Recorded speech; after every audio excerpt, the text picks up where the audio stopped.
Hello दोस्तों, अब आपको साउंड आ रही है मेरी? अब हमने अपना देसी जुगाड़ लगा दिया, ऑफ करके ऑन कर दिया। ठीक है, अब साउंड क्लियर है मुझे लगता है। ठीक, चलिए सवाल नंबर 47। देखिए 2016 के मेंस के पेपर में आया था गुब्बारे वाला सवाल, और ये गुब्बारे वाला सवाल पेपर में आता रहता है। बहुत शानदार सवाल है, मतलब one of the fine question है जो अब तक पूछा गया। ये समझने की कोशिश करना कि क्या मतलब है इस सवाल का। Hydrogen field balloon ascending at the rate of 18 kilometre per hour was drifted by wind. भाई एक हाइड्रोजन गैस से भरा हुआ गुब्बारा है जो 18 किलोमीटर पर आवर की स्पीड से ऊपर की तरफ जा रहा है। हाइड्रोजन गैस बहुत हल्की होती है मेरे दोस्त, तो वो 18 किलोमीटर पर आवर की स्पीड से ना ऊपर की तरफ जा रहा है गुब्बारा। अब हवा भी चल रही है, हवा की वजह से गुब्बारा इधर उधर हो गया। ठीक है, हवा की वजह से वो ड्रिफ्ट भी कर रहा है, मतलब आगे की तरफ भी बढ़ रहा है। It's angle of elevation at 10th and 15 minutes were found to be 60 degree and 45 degree respectively. 10वें और 15वें मिनट पर इस गुब्बारे का जो एलिवेशन एंगल है वो 60 डिग्री और 45 डिग्री पाया गया किसी पॉइंट से। तो आपसे पूछा है हवा की स्पीड बताइए होल नंबर्स में during the last 5 minutes approximately. In 5 minute के दौरान हवा की जो स्पीड है वो कितनी है, लगभग आपको बतानी है किलोमीटर पर आवर में। अरे 46 भी करवा दूंगा, ये करिए पहले, कोई दिक्कत नहीं है। चलो अब ध्यान से समझने की कोशिश करो प्यारे भाई। जैसे आपने यहां से गुब्बारा छोड़ा तो वो गुब्बारा जो है 18 किलोमीटर पर आवर की स्पीड से ऊपर की तरफ जा रहा है। ठीक है भाई, और आप मुझे बताइए कि मुझे ये बताओ 10 मिनट बाद गुब्बारा कहां होगा। ये आपकी है दोस्तों जमीन, हॉरिजॉन्टल लाइन। मुझे बताइए 10 मिनट बाद गुब्बारा कहां पे होगा। तो आप कहोगे सपोज 10 मिनट बाद गुब्बारा यहां पे है, तो जमीन से कितनी हाइट पे होगा गुब्बारा, जवाब दीजिए दोस्तों। ये गुब्बारा जमीन से कितनी हाइट पर होगा? भाई गुब्बारे की स्पीड 18 किलोमीटर पर आवर है। मैं बता रहा हूं गुब्बारे की पोजीशन 10 मिनट के बाद। 10वें मिनट में सपोज गुब्बारा यहां है, तो गुब्बारा कितनी ऊंचाई पे चढ़ गया? 10 मिनट का मतलब होता है 1/6 घंटे। मिनट को आवर में कन्वर्ट करोगे 10 मिनट का मतलब 1/6 आवर्स हो जाएगा। तो डिस्टेंस बराबर होता है स्पीड गुणा time. Speed 18 kilometre per hour, time 1/6 hours. तो कितना आएगा? 3 किलोमीटर। अरे 18 क्यों होगा यार, 3 किलोमीटर हो जाएगा ना दोस्तों ये डिस्टेंस, 3 किलोमीटर। अरे बात समझ में आई कि नहीं समझ में आई भाई? काहे नहीं समझ रहे?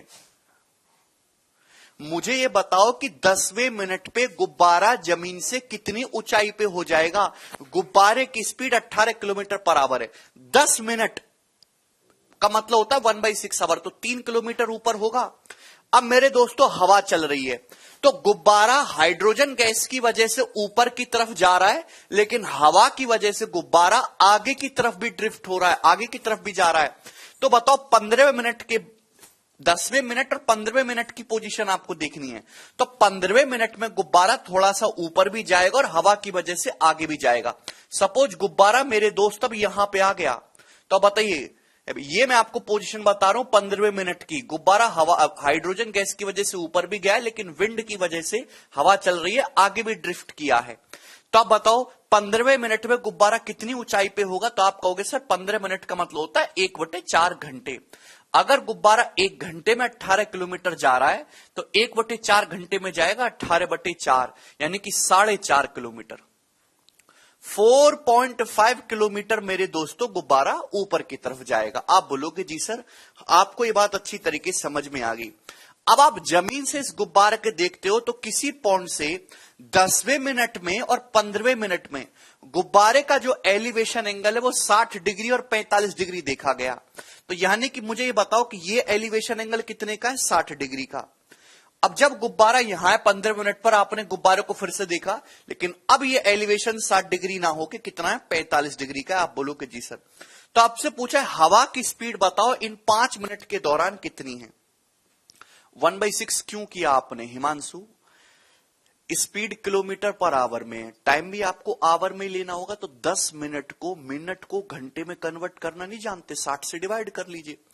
भाई मैं इतना कह सकता हूं कि हवा की वजह से गुब्बारा जो है इतनी डिस्टेंस आगे गया। ये जो डिस्टेंस है ये डिस्टेंस हवा की वजह से आगे गया है 5 मिनट में। भाई 10 मिनट से 15 मिनट तक हवा की वजह से, विंड की वजह से गुब्बारा आगे की तरफ ड्रिफ्ट कर रहा है। यानी कि ये जो डिस्टेंस है यहां से यहां तक कि गुब्बारे ने हवा की वजह से कवर की है, तो आपको ये डिस्टेंस निकालनी है। क्लियर? आप बोलोगे जी सर, कोई भी परेशानी इसमें नहीं। तो आप बताइए, छोटा राइट एंगल देखो, 60 डिग्री के सामने 3 है, तो 30 डिग्री के सामने कितना हो जाएगा? √3। ये डिस्टेंस हो जाएगी दोस्त √3। आप बोलोगे जी सर। बड़ा राइट एंगल देखो, 45 डिग्री के सामने 4.5 किलोमीटर है, तो ये डिस्टेंस भी कितनी आ जाएगी? तो आपका आ जाएगा जवाब सर, ये भी 4.5 किलोमीटर आ जाएगी। तो बताओ ये डिस्टेंस कितनी बची? ये डिस्टेंस कितनी बची? तो आपका जवाब होगा सर, ये डिस्टेंस होगी 4.5 माइनस √3। 4.5 minus √3 kilometre. आप बोलोगे जी सर। क्लियर है? आप बोलोगे हाँ जी। ठीक, तो आपको जो आंसर बताना है वो अप्रोक्स में बताना है, और ऑप्शन काफी दूर दूर हैं, ऑप्शन काफी दूर दूर हैं, तो आप इसको अप्रोक्स लिख लीजिए। भाई √3 का मतलब क्या होता है? अप्रोक्स जो है 1.7, 4.5 में से 1.7 घटाएंगे तो 15 माइनस 7 8, और ये जो कितना 3 माइनस 1 2, 2.8। क्लियर है? तो अप्रोक्स 2.8 किलोमीटर आ गया। ये कितना आ गया मेरे दोस्तों? अप्रोक्स 2.8 किलोमीटर, 2.75 ये होगा लगभग, अप्रोक्स 2.8 मान लीजिए। यानी कि इतने किलोमीटर की डिस्टेंस कवर हुई है मेरे दोस्तों, इतने किलोमीटर की डिस्टेंस गुब्बारे ने कवर की। गुब्बारा यहां से यहां तक ड्रिफ्ट किया है हवा की वजह से। कितनी डिस्टेंस से? 2.8 किलोमीटर। कितने टाइम में? भाई 10वें मिनट में गुब्बारा यहां है, 15वें मिनट में है, तो 5 मिनट में, 5 मिनट में। तो 5 मिनट में भाई जिस स्पीड से हवा बह रही होगी गुब्बारा भी उसी स्पीड से चलेगा ना।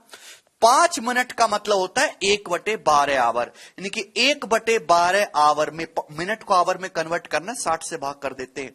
कितनी डिस्टेंस गई है? 2/8 किलोमीटर। तो गुब्बारे की स्पीड क्या होगी? 2.8/12। तो 12 दूनी 24, 12 अट्ठे 96, 24 और 9.6 कितना हो जाएगा? 33.6। तो गुब्बारे की जो स्पीड है वो अप्रोक्स 33.6 किलोमीटर पर आवर आ गई। और कौन सा ऑप्शन इसके नजदीक है? एक ही ऑप्शन नजदीक है, 33। और यही सवाल का आंसर हो जाएगा, ऑप्शन नंबर डी।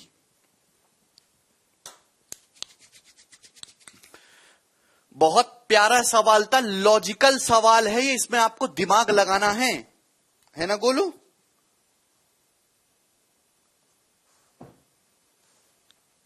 ठीक है भाई।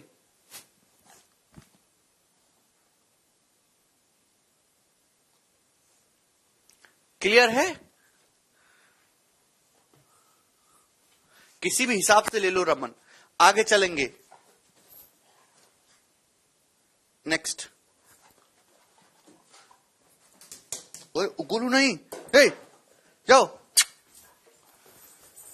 3 कहां से आया? 3 कहां से आया? बेटा यार तुम इतने बेकार कैसे हो? भाई डिस्टेंस बराबर होता है स्पीड गुना टाइम। आपको स्पीड दे रखी है, आपको टाइम दे रखी है, कि आप डिस्टेंस नहीं निकाल सकते हैं? घटाना भी नहीं सीखा आप लोगों ने? कैसे बालक है भाई।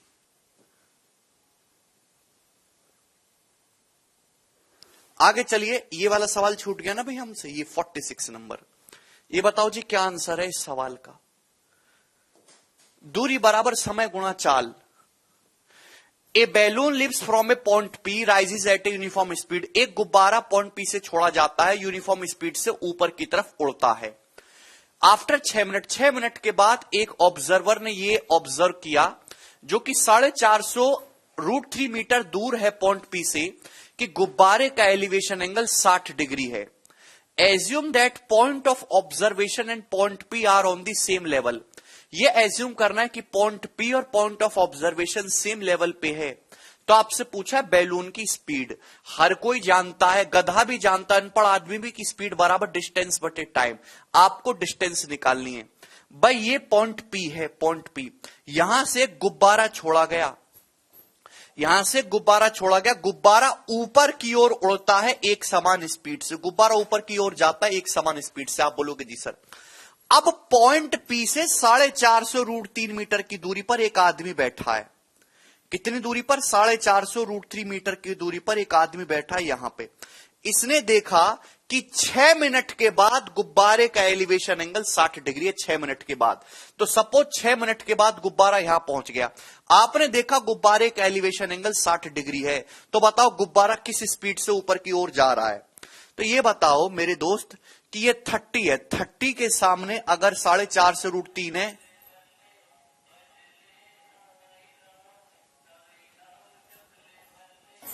तो 60 डिग्री के सामने कितना होगा? 30 के सामने 4.5 से √3 है तो 60 डिग्री के सामने कितना होगा? 4.5 से √3 का √3 गुना यानी कि 1350। 1350 मीटर हो जाएगा। बोलो 4.5 से √3 का √3 गुना 1350 metre.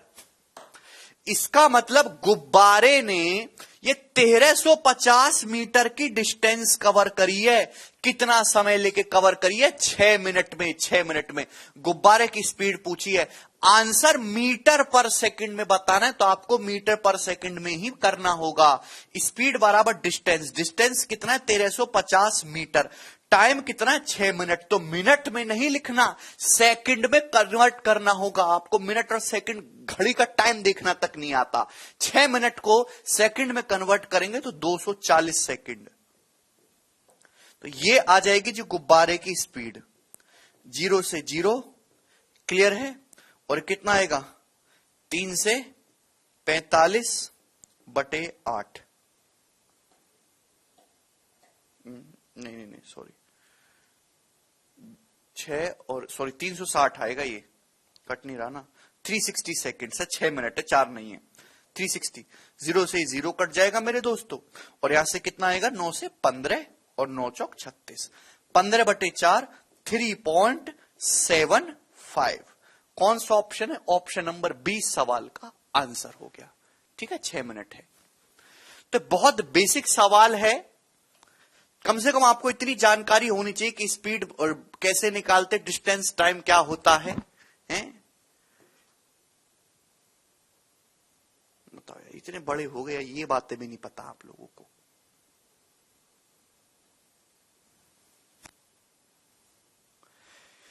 A spherical balloon of radius r subtend angle 60 degree at the eye of observer.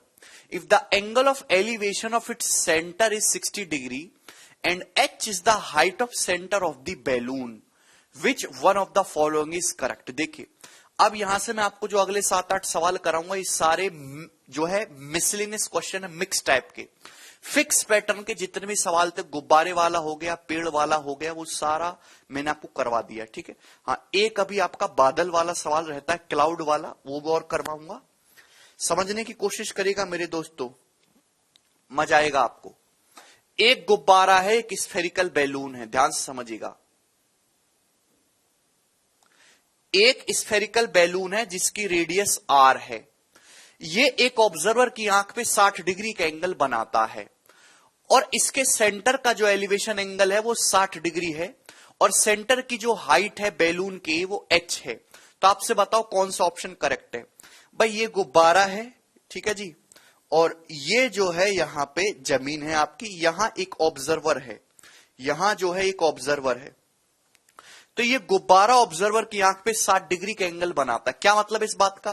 कि जब ऑब्जर्वर किसी इस गुब्बारे को देखेगा तो देखने का मतलब होता है कि ऐसे एक लाइन चली जाएगी और ऐसे एक लाइन चली जाएगी। तो ये जो एंगल बनाएगा ये 60 डिग्री का होगा। ये होता है गुब्बारे द्वारा ऑब्जर्वर की आंख पे बनाया गया एंगल। जब आप किसी भी ऑब्जेक्ट को देखते हो तो उस ऑब्जेक्ट के टॉप और नीचे के पॉइंट को देखो, ये बन रहा है ऑब्जर्वर की आंख पे 60 डिग्री का एंगल। दिखाई दिया? आप बोलोगे जी सर। ये इस गुब्बारे का सेंटर है, सेंटर ओ मान लिया भाई मैंने इसमें। इस सेंटर की जो हाइट है वो h है। जमीन में बोला है कि ऑब्जर्वर की जो हाइट है वो h है और सवाल में भी बोला है कि सेंटर का एलिवेशन एंगल 60 है। तो आप इसको यहां से मिलाएंगे, सेंटर का जो एलिवेशन एंगल है ये कितने डिग्री का हो गया? ये भी 60 डिग्री का हो गया। आपसे पूछा है कि गुब्बारे की रेडियस r है, h और r के बीच में रिश्ता बताइए। h और r के बीच में रिश्ता जल्दी से कौन सा ऑप्शन सही होगा? भाई ये जो है ये टेंजेंट लाइन है, यहां पे इसको टच करती हुई जाएगी। ये सर्कल की जो रेडियस है 90 डिग्री मेरे दोस्त, ये सर्कल की रेडियस है r, आपको दिया गुब्बारे की रेडियस है r, h और r में रिश्ता बताना है। ये 90 डिग्री है तो आपके सामने ध्यान से देखिएगा, करने के तरीके बहुत सारे, दो अलग अलग राइट एंगल ट्राइंगल हैं। ध्यान से देखो, दोनों राइट एंगल ट्राइंगल दिखाई दे रखे हैं, मैंने आपको 90 डिग्री बना रखा है उन दोनों में ये लाइन कॉमन है, दोनों में ही ये लाइन कॉमन है 90 डिग्री के सामने वाली। बस यहीं से सवाल आपका सॉल्व हो जाएगा, यहीं से क्वेश्चन सॉल्व होगा। मेरे दोस्तों एक बात बताओ, अगर जैसे गुब्बारा है, ये आपकी आंख पे कितने का एंगल बना रहा है? 60 डिग्री का एंगल बना रहा है। अगर आप सेंटर से इसको मिलाएंगे तो जो ऊपर है वही नीचे आधा आधा हो जाएगा, 30-30 डिग्री। दोस्तों आधा आधा एंगल हो जाएगा भाई, ऊपर 30 नीचे 30, टोटल कितना रहेगा? टोटल रहेगा 60 डिग्री। तो यानी कि अगर ये ऑब्जर्वर की आंख पे 60 डिग्री का एंगल बना रहा है तो ये जो है हाफ हो जाएगा, ये हाफ होगा 30 डिग्री। आप बोलोगे जी सर कोई प्रॉब्लम नहीं। तो 30 डिग्री के सामने आर है, 30 के सामने आर है, तो 90 के सामने ये जो लेंथ है कितनी होगी? 2r होगी। आप बोलोगे जी सर ऊपर वाले राइट एंगल को देखो, 30 के सामने आर है तो 90 के सामने कितना होगा? 2r होगा। आप बोलोगे जी सर। यहां देखेंगे 60 डिग्री के सामने h है तो 30 डिग्री के सामने होगा h/√3। आप बोलोगे जी सर। और 90 डिग्री के सामने होगा कितना? दुगना, 2h/√3।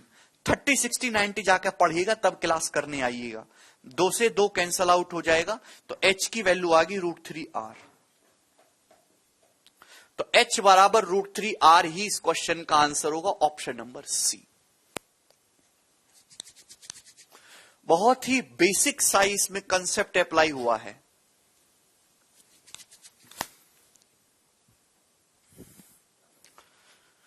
बात सभी लोगों को समझ में आई है। आगे की तरफ चलेंगे।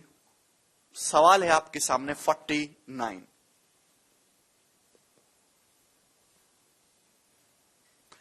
From a point 12 meter above the water level, the angle of elevation of top of a hill is 60 degree and the angle of depression of base of the hill is 30 degree. What is the height of hill?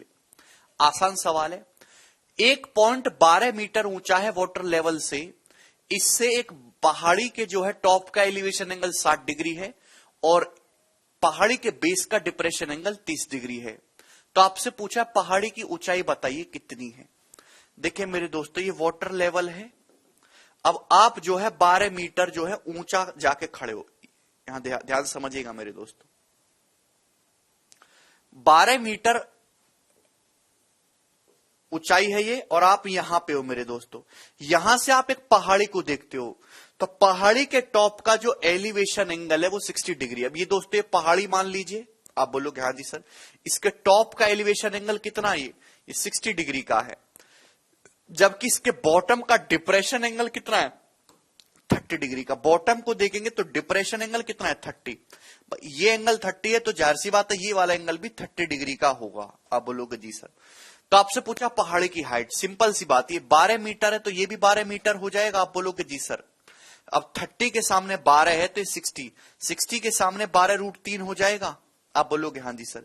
ये 12√3 है तो ये भी 12√3 हो जाएगा। आप बोलोगे जी सर। ऊपर वाले राइट एंगल को देखो, 90 है ये 30 है, 30 के सामने 12√3 है तो 60 डिग्री के सामने 12√3 का √3 गुना 36 मीटर आ जाएगा। तो टोटल पहाड़ी की हाइट कितनी आ गई? 36 + 12, टोटल हाइट हो गई 48 मीटर और ये आंसर हो जाएगा। मोहित कह रहे सर समझ तो आगे, लेकिन 1 मिनट तो देते कॉपी करने के लिए। वाह बेटे, इन बालकों को 1 मिनट का टाइम तो सवाल को टीपने के लिए चाहिए, सॉल्व करने के लिए चाहिए होगा इनको 10 मिनट। वीआईपी हैं ये, घंटों के हिसाब से पेपर का टाइम मिलेगा इन्हें, करोड़ों में तनख्वाह मिलेगी। तुमको शर्म नहीं आती? शर्म इज्जत कुछ है तुम्हारी आंखों में? 1-1 मिनट में सवाल टीपोगे तो सॉल्व कितनी देर में करोगे?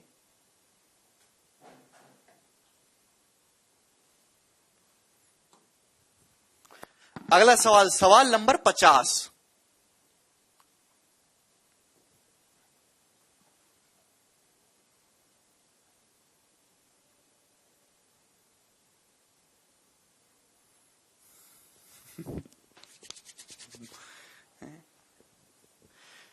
A man of height m is standing on the bank of a lake. If the angle of elevation of a cloud at the eye of man is alpha and the angle of depression of the shadow of cloud in the water of lake is beta, the height of the cloud from the surface of lake is the height of the cloud from the surface of lake is,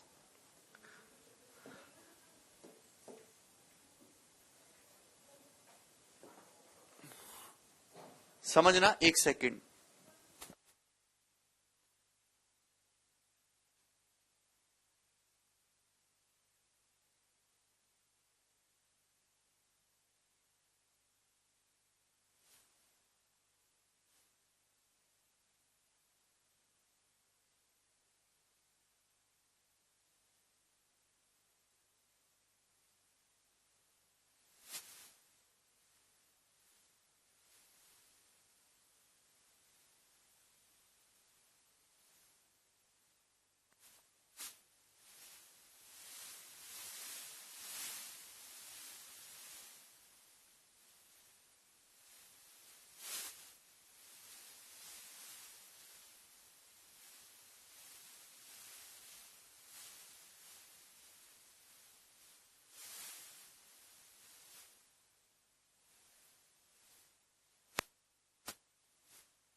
बताइए जी,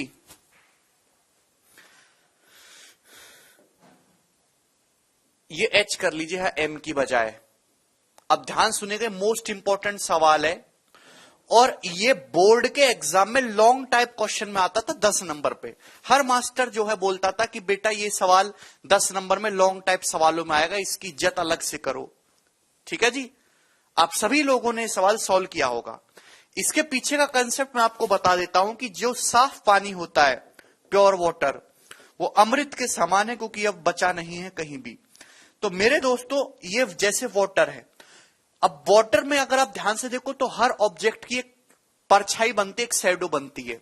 अब जैसे suppose कोई object पानी से जितनी ऊंचाई पर होता है, अब ध्यान सुनिएगा, सपोज ये पानी के ऊपर हेलीकॉप्टर उड़ रहा है, हेलीकॉप्टर, तो हेलीकॉप्टर पानी से जितनी ऊंचाई पे होगा ना, उसकी जो परछाई है, उसकी जो शैडो है, वो पानी के अंदर उसके सरफेस से उतनी ही गहराई पर बनेगी। ये कंसेप्ट है। अगर कोई ऑब्जेक्ट पानी की सरफेस से जितनी ऊंचाई पर है, तो उसकी परछाई जो है मेरे दोस्तों पानी के अंदर उतनी ही गहराई पर बनेगी। समझ में आया कि नहीं समझ में आया?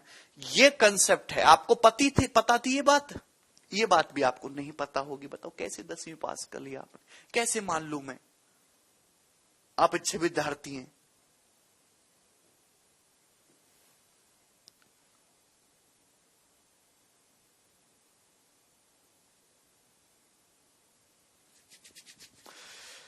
अब ये देखिए ध्यान से, फिजिक्स का नहीं, गणित में भी यूज होती है ये बात। अब जो है, मैं आपके सामने एक झील बनाता हूं मेरे दोस्तों, लेक। मैंने आपके सामने एक लेक बनाई है इस तरीके से।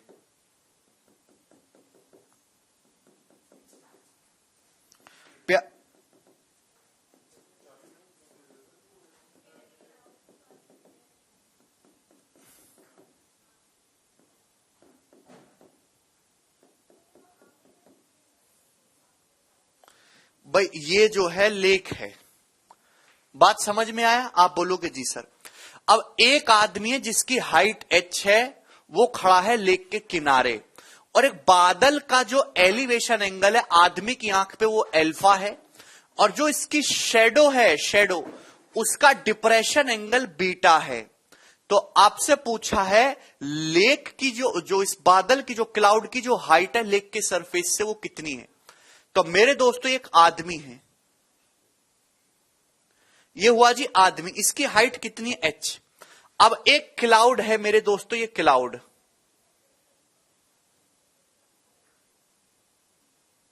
ये क्लाउड है बादल। तो आदमी मेरे दोस्तों इस क्लाउड को देखता है, प्यार से समझने की कोशिश करेगा क्लाउड को। तो इस क्लाउड का जो एलिवेशन एंगल बनता है प्यारे बच्चे, वो कितना बनता है। तो आपका जवाब होगा सर जी अल्फा, अल्फा। आप बोलोगे जी सर। क्या इसमें किसी स्टूडेंट को कोई डाउट है। आप बोलोगे नहीं सर इसमें रत्ती भर का डाउट नहीं है। और इसकी जो पानी में जो शेडो बनती है उसका डिप्रेशन एंगल बीटा है। आप बोलोगे यस सर। एक बात बताइए मेरे दोस्तों ध्यान से, सपोज ये बनती है जी पानी में, इसकी शेडो यहां पे, शेडो। अब इसका जो डिप्रेशन एंगल है आदमी की आंख से मेरे दोस्तों, ये वाला जो है ये बीटा है। क्या आपको ये बात समझ में आई है, क्लियर है। तो आपसे पूछा झील की सतह से बादल की ऊंचाई कितनी है। तो यही कंसेप्ट तो मैं आपको समझाने की कोशिश कर रहा हूं कि भैया ये बादल जो है जमीन से जितनी, लेक के सरफेस से जितनी हाइट पर है ना, इसको मैं एक्स मान लेता हूं। इसकी जो शेडो है वो पानी में उतनी ही गहराई पर बनेगी, ये भी एक्स ही होगा। समझ में आया। आप बोलोगे हां जी सर बिल्कुल ठीक, ये बात समझ में आई है। तो आपको जो निकालना है, आपको निकालना है झील की सतह से बादल की ऊंचाई, आपको एक्स निकालना है। तो कंसेप्ट इसमें क्या यूज होने वाला है मेरे दोस्तों, कंसेप्ट ये यूज होगा, मैंने आपको पहले भी एक्सप्लेन किया है कि अगर ये एंगल थीटा है, थीटा के सामने h है, तो बताओ ये कितना होगा, बेस कितना होगा, जवाब दीजिए कितना होगा। ये लेंथ h कॉट थीटा होती है, याद है आप लोगों को। अरे याद है कि नहीं याद है, जवाब दीजिए, कभी तो जवाब दिया करो। है भाई, याद है भाई। अगर आपको ये लेंथ निकालनी है, सपोज t नाम देता हूं मैं इसका, तो टेन थीटा क्या होगा, परपेंडिकुलर बटे बेस h बटे टी। तो यहां से t की जो वैल्यू है h बटे tan theta h cot theta हो जाएगा। है भाई, अगर ये h है, ये थीटा, थीटा के सामने h है, तो जो बेस बचेगा ये h कॉट थीटा होता है। क्लियर है, ध्यान से बोलेंगे जी। अब मेरे दोस्तों ये बताओ आदमी की हाइट h है, ये h है, तो ये लेंथ भी कितनी होगी। तो आपका जवाब होगा सर ये लेंथ भी h ही होगी। ठीक है, तो ये कितना बचा, तो आपका जवाब होगा सर ये बचा x माइनस h। आपके सामने दो दो राइट एंगल ट्राइंगल दिखाई दे रहे हैं। अगर आप थोड़े से समझदार हैं तो आपके सामने दो राइट एंगल ट्राइंगल दिखाई दे रहे हैं, एक ये ऊपर वाला 90 डिग्री और ये नीचे वाला 90 डिग्री। ये h है, तो प्यारे दोस्त ये भी h है। अब आप समझने की कोशिश करना, एक लाइन में सवाल निपटा दूंगा और आप बहुत लंबा करोगे। भाई यहां देखिए ये अल्फा के सामने x माइनस h है, दोनों ही राइट एंगल ट्राइंगल में, अगर आप ध्यान से देखो ऊपर नीचे दो राइट एंगल ट्राइंगल बन रहे, दोनों ही राइट एंगल ट्राइंगल में ये वाली लेंथ कॉमन है, ये लेंथ कॉमन है। तो हम इस कॉमन लेंथ पे फोकस करेंगे, हम इसी कॉमन चीज पे फोकस करेंगे। आप बताओ अल्फा के सामने x माइनस h है, तो ये कितना होगा। तो आपका जवाब होगा sir x minus h cot alpha, x minus h cot alpha. आप बोलोगे जी सर होगा कि नहीं होगा, जवाब दीजिए। अल्फा के सामने x माइनस h है, तो ये लेंथ कितनी होगी, x minus h cot alpha. आप बोलोगे जी सर। ये बीटा, बीटा के सामने कितना है, ये बीटा के सामने x प्लस h है, बीटा के सामने ये कितना है, पूरा total length x plus h। ये देखो नीचे वाले राइट एंगल को, बीटा के सामने कितना है, ये x प्लस h। अरे भैया यहां से ये x है, h है, x प्लस h, तो ये कितना होगा मेरे दोस्तों। तो आपका जवाब होगा sir x plus h cot beta, x plus h cot beta. कल का लेक्चर देखो तस्लीम भाई दोबारा से जाके, ठीक है ना। कोई दिक्कत, समझ में आया कि नहीं समझ में आया। अल्फा के सामने x माइनस h है, तो ये कितना होगा x minus h cot alpha. Beta के सामने टोटल लेंथ ये x प्लस h है, भाई ये x ही h, total x plus h, ये कितना है x plus h cot beta equal कर दिया। आपको क्या निकालना है, x निकालना है, ये कोट बीटा इधर ले आओ, x cot alpha minus x cot beta, तो x कॉमन आ जाएगा, ब्रैकेट में cot alpha minus cot beta, cot alpha minus cot beta बराबर, ये माइनस h कोट अल्फा उधर जाएगा, positive h cot alpha plus h cot beta, तो h common, bracket में cot alpha plus cot beta. H common, bracket में cot alpha plus cot beta. आप बोलोगे जी सर कोई परेशानी नहीं है, तो एक्स की जो वैल्यू वो कितनी आएगी, तो आपका जवाब होगा sir H into cot alpha plus cot beta upon cot alpha minus cot beta upon cot alpha minus cot beta. इसे आप एक फॉर्मूले की तरह भी याद रख सकते हो, इसको आप एक फॉर्मूले की तरह भी याद रख सकते हो कि एक फॉर्मूले की तरह ही है। कोई भी सवाल आपके सामने जिंदगी में दोबारा से ऐसा आता है, इतनी अच्छी तरीके से मैंने आपको एक्सप्लेन करके समझाया विद शॉर्टेस्ट सॉल्यूशन, ठीक है, कि एक ऑब्जेक्ट आप एच ऊंचाई से, एच हाइट से क्लाउड को देखते हो, बादल को देखते हो, बादल के टॉप का एलिवेशन एंगल अल्फा है, जबकि पानी में उसकी शेडो का डिप्रेशन एंगल बीटा है। तो आप बताइए बादल की ऊंचाई क्या होगी, तो डायरेक्ट आपको याद रखना है H cot alpha plus cot beta upon cot alpha minus cot beta. 2 दिन Deepak, H cot alpha plus cot beta upon cot alpha minus cot beta. Ashish कल का लेक्चर पढ़िए दोबारा से जाके। जब आप पिछले लेक्चर नहीं पढ़ते तो अगले लेक्चर में क्यों आ जाते हैं, और आप एक बार क्यों पढ़ते हैं, आप 3-4 बार पढ़ा करो। जब आपको पता है कि आप पढ़ाई में कमजोर है, आपकी बुद्धि सड़ी हुई है, जंग लगी हुई है, घटिया हो आप पढ़ने में, तो आप 2-3 बार पढ़ा करो यार चीजों को। सवाल 51,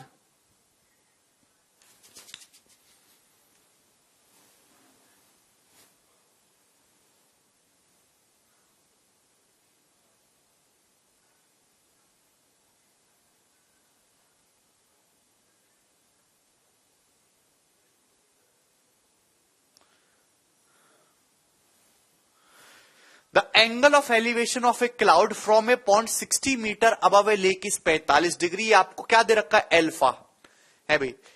एक बादल का जो एलिवेशन एंगल है 60 मीटर ऊंचाई से, झील से 60 मीटर ऊंचाई, ऊंचाई कितने 60 मीटर, एंगल ऑफ एलिवेशन बादल का 45 डिग्री है, and angle of depression of the reflection of cloud in the lake is 60 degree.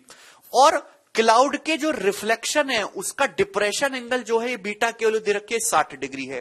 तो आपसे पूछा है बताइए बादल की हाइट क्या है लेक के सरफेस से, बादल की हाइट आपको बतानी है लेक के सरफेस से। तो मेरे दोस्तों आपको यहां पे एक्स बताना है, डायरेक्ट शॉर्टकट मैंने आपको क्या सिखाया, एच 60 प्यारे बच्चे cot alpha plus cot beta. Cot alpha कितना हो जाएगा, कॉट अल्फा कितना है मेरे प्यारे भाई, यहां से cot 45 1 plus cot beta, cot beta का मतलब कॉट 60 1/√3 अपॉन मेरे दोस्त 1 - 1 अपॉन √3, ये हो जाएगा ना, cot alpha plus cot beta upon cot alpha plus minus cot beta. LCM लेंगे तो √3 + 1 नीचे √3 - 1। जब आप एलसीएम लोगे दोस्तों इस चीज का तो कितना आ जाएगा, सीधा आपको ध्यान रखना है √3 + 1 अपॉन √3 - 1। ठीक है जी, आप बोलोगे यस सर। तो यहां पे 60 इंटू मेरे दोस्तों आप ऊपर नीचे कॉन्जुगेट से गुणा कर दीजिए, ऊपर नीचे √3 + 1 से गुणा करेंगे। अभी ये चीज मुझे अच्छी तरीके से पता है, √3 + 1 अपॉन √3 - 1 कितना होता है ये, अभी क्या है ये, तो आपका जवाब होगा सर tan 75 डिग्री है। इसको हम 2 + √3 भी लिख देते हैं, 2 + √3 कॉन्जुगेट से गुणा करके। अब आपके सामने ये है, इसको सिंप्लीफाई करना ऑप्शन है, काफी दूर दूर ऑप्शन है तो ज्यादा दिक्कत नहीं होगी, अप्रोक्सीमेशन करेंगे। 60 दूनी 120 हो गया, 60 की √3 में गुणा करनी तो 60 की पहले 1 में गुणा करी 60, फिर 60 की √3 में कर 0.732 में 60 का 0.732 यानी कि अप्रोक्स 3/4, 60 का 3/4 आएगा अप्रोक्स 45। तो 180 में मैं 45 जोड़ूंगा तो 225, आंसर 225 के नजदीक आएगा और एक ही ऑप्शन नजर आ रहा है, ऑप्शन नंबर ए, और यही आंसर हो जाएगा। ठीक है जी,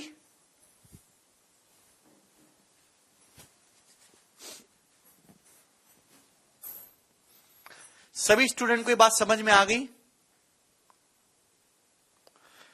ठीक। ये बताइएगा अगला सवाल दोस्त आपके सामने सवाल है 52, बहुत बहुत प्यारा सवाल, मोस्ट इंपॉर्टेंट सवाल।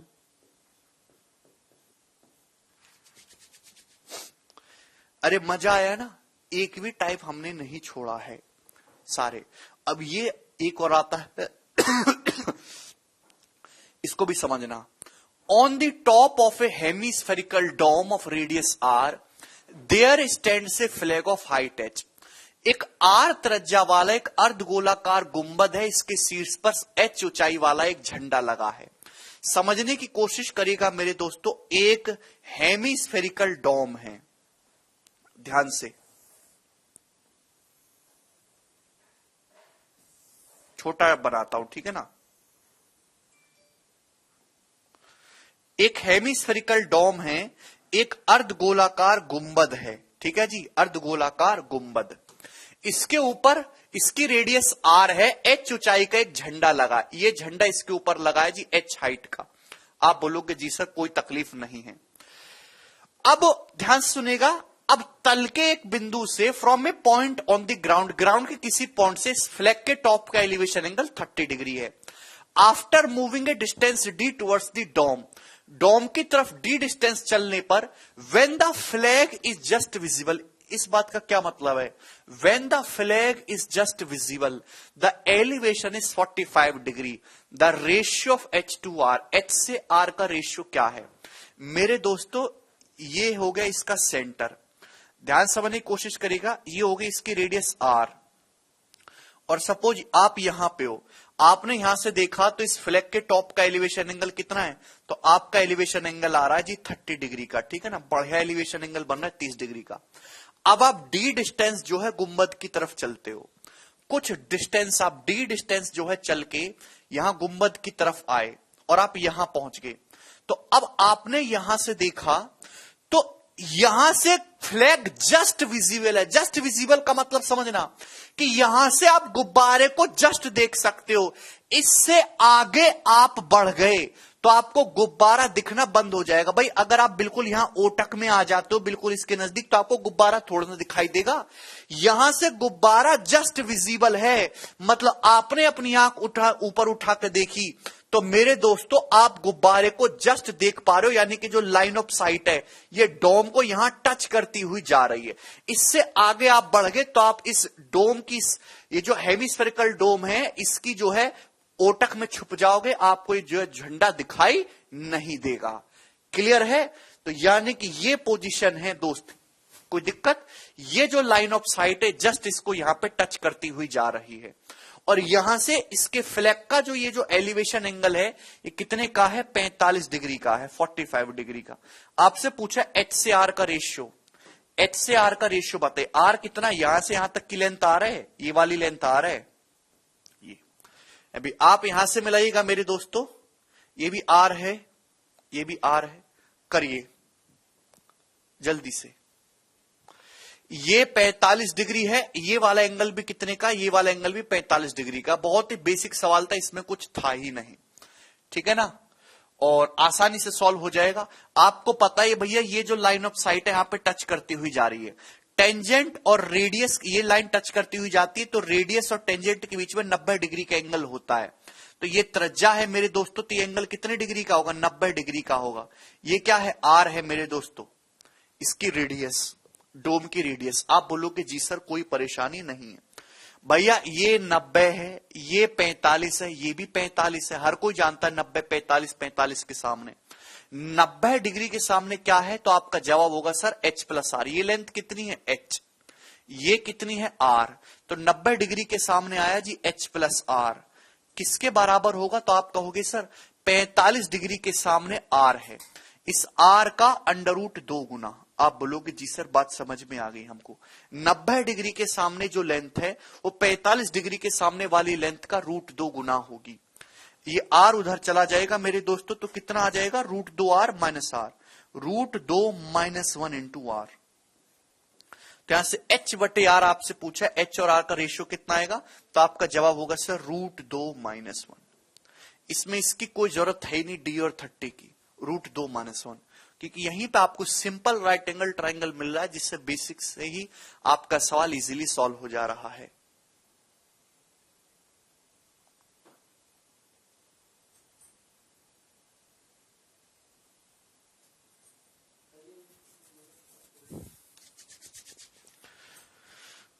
समझ में आई है ये बात आपको अच्छी तरीके से। नेक्स्ट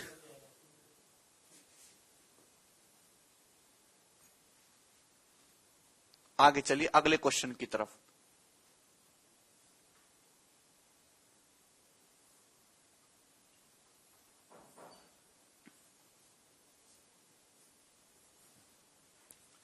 सवाल नंबर 53 सीपीयू के पेपर में आया था 2019 में, और ये एग्जाम में अभी तक अकेला ऐसा सवाल है जो 3D विजुअलाइजेशन पे आया। दिव्या 90-45-45 पढ़ी जाके, मतलब इसका डायग्राम पेन पेपर पे बन नहीं सकता, आपको ये जो है दिमाग में मेंटली सोचना होगा दोस्त, मेंटली आपको सोचना है। एक clock tower stands at the crossing of two routes, आंख बंद करिए, एक चौराहा बनाइए, दो रोड जा रही हैं, which point in the north south and the east west direction. मेरे दोस्तों दो सड़क हैं, एक तो ये हो गई ईस्ट वेस्ट में और एक हो गया आपका ये नॉर्थ साउथ में। ध्यान समझने की कोशिश करना, दो सड़क है, एक तो ईस्ट वेस्ट में हो गई और एक आपकी नॉर्थ साउथ में हो गई। आप बोलोगे जी सर तो ये ऐसे, भाई बोर्ड पे तो ये आपको ऐसे लग रहा है, लेकिन एक्चुअल में ऐसे नहीं है, ऐसे जमीन पे है, दो सड़क है ना, पूरा पश्चिम में और उत्तर दक्षिण में। PQRS are points on the roads due north, east, south and west respectively. PQRS 4 point है मेरे दोस्तों नॉर्थ, ईस्ट, साउथ, वेस्ट में। PQRS तो एक पॉइंट यहां P हो गया, भाई ये Q हो गया, यहां पॉइंट R हो गया और यहां जो है पॉइंट आपका S हो गया। आप बोलोगे जी सर PQRS, और एक क्लॉक टावर खड़ा है इनकी क्रॉसिंग्स पे, यहां बीच में क्लॉक टावर है, मैं आपको नहीं बता सकता, क्लॉक टावर जो है यहां पे ऐसे खड़ा है। अब ध्यान से समझिएगा, इस क्लॉक टावर के टॉप के एलिवेशन एंगल जो है मेरे दोस्तों, इन चारों पॉइंट PQRS से अल्फा, बीटा, गामा और डेल्टा हैं। तो आपसे पूछा है PQ/RS का होल स्क्वायर बताइए क्या होगा, PQ/RS का होल स्क्वायर क्या होगा, जल्दी से जवाब दीजिए। आंख बंद करो और सोचो, दो सड़क है मेरे दोस्तों, ऐसे परपेंडिकुलर सड़क, चौराहा बना लीजिए, बीच पे क्लॉक टावर खड़ा है, यानी इन चारों ही सड़कों पर 4 पॉइंट PQRS है और ये जो है क्लॉक टावर बिल्कुल बीच में। इन चारों पॉइंट से इस क्लॉक टावर के टॉप के elevation angle alpha, beta, gamma, delta है। तो आपको बताना है PQ/RS का होल स्क्वायर। PQ ये डिस्टेंस है, RS ये डिस्टेंस है, ये आपको बताना है। ध्यान से समझने की कोशिश करिएगा मेरे दोस्तों, PQ/RS का होल स्क्वायर बताना। आप जरा थोड़ा दिमाग लगाइए मेरे प्यारे भाई। ये जो PQ है, ये RS है, ये तो ग्राउंड लेवल पे है ना, ग्राउंड लेवल पे। अब ध्यान समझिएगा, जैसे सपोज यहां पे एक जो है, ये पॉइंट O ले लेता हूं, सपोज इस पॉइंट O पे आपका एक क्लॉक टावर खड़ा है, क्लॉक टावर, मैंने इसकी हाइट को H मान लिया क्लॉक टावर पर, और जब आप पॉइंट P से देखते हो, पॉइंट P से देखते हो तो इसके टॉप का एलिवेशन एंगल कितना बन जाता है, तो आप कहोगे सर ये अल्फा बन जाता है, अल्फा। सवाल में बोला गया भाई यहां पे कोई क्लॉक टावर खड़ा होगा, इसकी हाइट को मैंने कितना मान लिया, H मान लिया, पॉइंट P से देखता हूं तो इसके टॉप का एलिवेशन एंगल कितना बन रहा है, अल्फा। तो ये जो लेंथ होगी ये H cot अल्फा होगी, ये जो लेंथ होगी OP कितना होगी, H cot अल्फा, पता है, क्लियर है। ये जो लेंथ होगी ये H cot अल्फा होगी, OP। अरे यार क्यों नहीं समझ रहे आप लोग इस बात को, मेंटली सोच सकते हैं कि नहीं, आंख बंद करके सोचिए मेरे दोस्तों कि ये बीच में क्लॉक टावर खड़ा है, इसकी हाइट को मैंने H मान लिया, पॉइंट P से देखा जाता है सामने से तो एलिवेशन एंगल अल्फा बन रहा है, तो ये जो क्लॉक टावर का बेस है O, उससे पॉइंट P की दूरी H cot अल्फा होगी। अरे हाँ या ना, यस और नो बोलिए।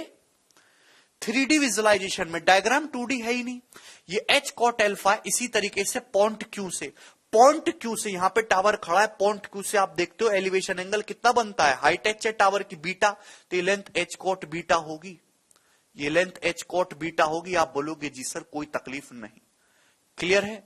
बस मैं यहां से देखते ही समझ गया कि इस सवाल का आंसर ऑप्शन नंबर ए आने वाला है। क्योंकि अगर आप यहां से PQ का स्क्वायर निकालेंगे तो PQ का स्क्वायर कितना आएगा, तो आपका जवाब होगा सर ये 90 डिग्री का एंगल है। अब तो हम ग्राउंड लेवल पे बात कर रहे हैं, राइट एंगल बन गए, H cot alpha H cot beta है, पाइथागोरस लगाओगे H square cot square alpha plus H square cot square beta, यह आ जाएगा H square cot square alpha plus H square cot square beta. Same यहां पे नीचे भी देख सकते हैं भाई, पॉइंट R से टावर का जो एलिवेशन एंगल है वो कितना है, गामा, तो ये लेंथ H cot गामा होगी, और ये जो लेंथ है ये H cot डेल्टा होगी। आप बोलोगे जी सर, तो ये बताइए मेरे दोस्तों, आर एस का होल स्क्वायर कितना आ जाएगा? तो आप कहोगे सर आर एस का होल स्क्वायर भी सेम होगा, H square cot square gamma plus H square cot square delta. H square cot square gamma plus H square cot square delta. आप बोलोगे जी सर बहुत बढ़िया, एच स्क्वायर ये H square तो कैंसल आउट हो जाएगा, बचा क्या मेरे दोस्तों? Cot square alpha plus cot square beta upon cot square gamma plus cot square delta. Clear? समझ में आ रही है आप लोगों को मेरी बात? ऑप्शन नंबर ए बहुत प्यारा सवाल था। 3D विजुअलाइजेशन का सवाल जो है हालांकि कम बनता है। अब जैसे एक और सवाल है, सवाल नंबर 54, ये भी 3D में विजुअलाइज करना है आपको।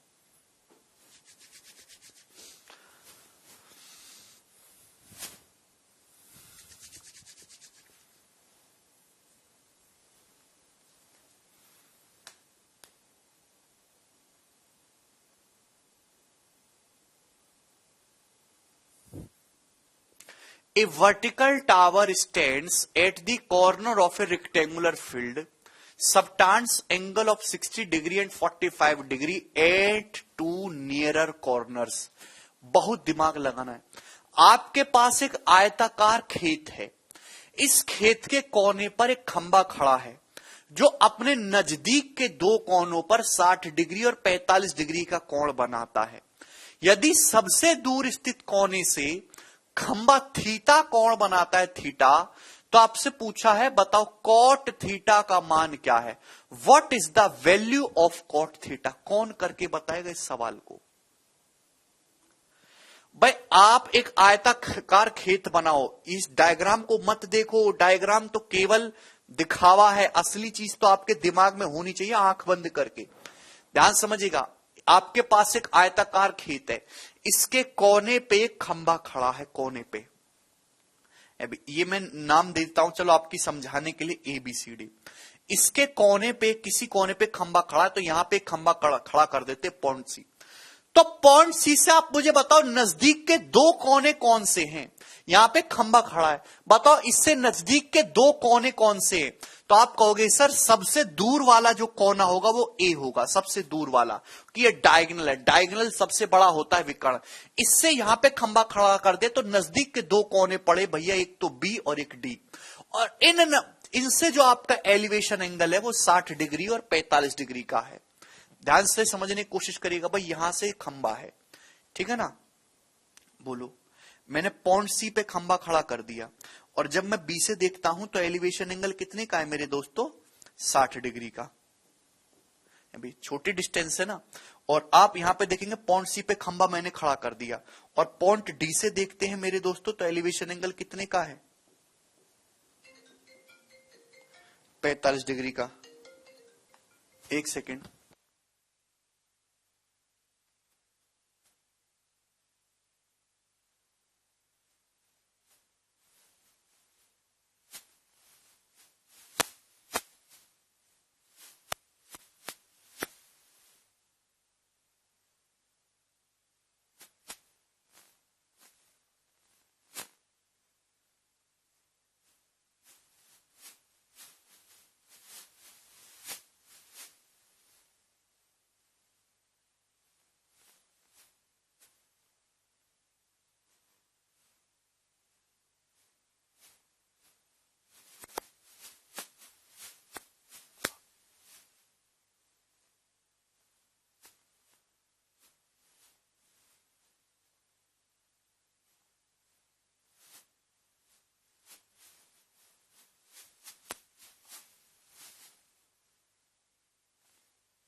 बच्चों समझ में आ रही है ना आपको बात? भाई हम ये कहना चाह रहे हैं कि पॉइंट सी पे जैसे खंबा खड़ा कर दिया हमने पॉइंट सी पे, तो खंबा तो सेम ही खड़ा हुआ है। अब जब हम पॉइंट बी से देखते हैं, अलग अलग दिखा रहा हूं मैं आपको, पॉइंट बी से देखते हैं तो ये जो एलिवेशन एंगल है ये दिखाई देता है 60 डिग्री को, कि बीसी छोटी डिस्टेंस है। अब ये जब डीसी बड़ी है तो यहां से एलिवेशन एंगल दिखाई दे रहा है आपको ये 45 डिग्री का, खंबा सेम ही है। तो आप एक बात हमें ये बताओ कि भैया 60 डिग्री के सामने √3 होता है, 45 के सामने 1, तो मैंने खंबे की हाइट को √3 मान लिया। मैंने जो है खंबे की हाइट को कितना मान लिया? √3 मान लिया। तो कितना आ जाएगा मेरे दोस्तों? ये 1 आ जाएगा। 45 के सामने √3 तो ये भी √3 आ जाएगा। आप बोलोगे जी सर है भाई, यानी कि मेरे दोस्तों BC 1 आ गई और DC √3 आ गया। आप बोलोगे जी सर कोई दिक्कत नहीं। तो ये बताइए मेरे दोस्तों फिर ये AC कितना आ जाएगा, डायगोनल कितना आ जाएगा? तो आपका जवाब होगा सर जी 2। डायगोनल कितना आ गया? तो आपका जवाब होगा सर जी ये 2 आ गया। आपको जो निकालना है वो पॉइंट ए से जब आप देखते हो ना खंबे को, तो एलिवेशन एंगल थीटा बनता है, कॉट थीटा निकालना है।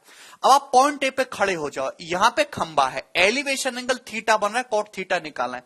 कॉट थीटा होता है बेस बटे परपेंडिकुलर। बेस कितना है? 2, और परपेंडिकुलर क्या है मेरे दोस्तों? खंबा। खंबे की लंबाई कितनी मानी है मैंने? √3। तो कॉट थीटा आया 2 बटे √3, और ये आंसर है। बहुत प्यारा विजुअलाइजेशन है इसमें। लास्ट सवाल मेरे दोस्तों आप लोगों के सामने आएगा, सवाल नंबर 55, जवाब दीजिएगा। आप लोगों को मजा आया है ना दोस्तों ये चैप्टर पढ़ के? लेट ए वर्टिकल टावर, एक वर्टिकल टावर ए बी है मेरे दोस्तों, इसका एक एंड ए है ग्राउंड लेवल पे, और सी जो है इसका मिड पॉइंट है ए बी का। मेरे दोस्तों वर्टिकल टावर है ए बी, ठीक है भाई। ए इसका ग्राउंड लेवल पे है और सी जो है मेरे दोस्तों इसका मिड पॉइंट है, यानी कि ए सी और बी सी बराबर बराबर है। पी जो है एक पॉइंट है ग्राउंड पे इस प्रकार से कि एपी जो है वो ए बी का दुगुना है। पी जो है ग्राउंड लेवल पे एक ऐसा पॉइंट है कि एपी जो है वो ए बी का दुगुना है। सवाल में दिया यदि बीपीसी बराबर बीटा, आप यहां से मिला दीजिए मेरे दोस्तों, ये वाला जो एंगल है ये आपका बीटा है, बीपीसी बीटा है, बीपीसी। तो आपको बताना tan बीटा का मान क्या है, करिए। नीतीश रेक्टेंगल का डायगोनल नहीं निकालना आता आप लोगों को? कैसे बालक हो? √L² + B²। सवाल के अकॉर्डिंग ये ए बी टावर है, सी इसका मिड पॉइंट है। तो दोस्त अगर ये लेंथ 1 होगी तो ये लेंथ भी 1 होगी, हाफ हाफ हो गया 1 1। और एपी जो है वो ए बी का दुगुना है, एपी जो है वो ए बी का दुगुना है। तो ए बी की लंबाई कितनी आई? 2। ए बी की लंबाई 2 है तो एपी की लंबाई कितनी है? 4। ए बी की लंबाई 2 है तो एपी की लंबाई 4 है। क्लियर? आपको ये tan बीटा निकालना, कैसे निकलेगा? कोई रास्ता है tan बीटा निकालने का? आप कहोगे सर सिंगल कोई भी रास्ता, डायरेक्ट ऐसा नहीं कि बीटा निकाल दे। बट अगर मैं कहूं कि सर ये पूरा एंगल अल्फा है, अल्फा पूरा का पूरा अल्फा, और मेरे दोस्तों ये जो छोटा वाला एंगल है, छोटा वाला, इसको मैंने मान लिया कि ये छोटा जो एंगल है मेरे दोस्तों, सपोज ये थीटा है, आपको बीटा निकालना है। तो बीटा जो निकलेगा मेरे दोस्तों वो क्या है? बीटा बराबर अल्फा माइनस थीटा। भाई बीटा तो हवा में लटका हुआ, वो कैसे निकलेगा? बड़े एंगल में से छोटा एंगल घटा दो, आ जाएगा। tan बीटा चाहिए तो मुझे दोनों तरफ से क्या लेना होगा? टेंजेंट लेना होगा। बड़ी सिंपल सी बात है, टेंजेंट हमको लेना होगा। ठीक है, बताओ कोई बालक है इस क्लास में जो मुझे बता दे कि tan अल्फा कितना होगा? बड़े वाले राइट एंगल को देखो, ये अल्फा, अल्फा के सामने 2 है और ये 4 है, 2/4 का मतलब 1/2। छोटे वाले ट्रायंगल को देखो tan थीटा, tan थीटा कितना आ जाएगा? थीटा के सामने परपेंडिकुलर 1 है, बेस 4 है, 1/4। tan अल्फा का मान 1/2, tan थीटा का मान 1/4 है, वो लगा दीजिए tan a माइनस बी का formula. tan alpha minus tan theta upon 1 plus tan alpha into tan theta 1/8, 1/8। आप बोलोगे जी सर ऊपर नीचे 8 से गुणा कर देते हैं तो 2 चौक 8, 4 दूनी 8, नीचे 8 + 1 यानी कि 2/9 आ जाएगा सवाल का आंसर, 2/9। तो tan बीटा की जो वैल्यू वो 2/9 आ गई, ऑप्शन नंबर ए, और यही इसका आंसर हो जाएगा। बिल्कुल बेसिक सवाल है।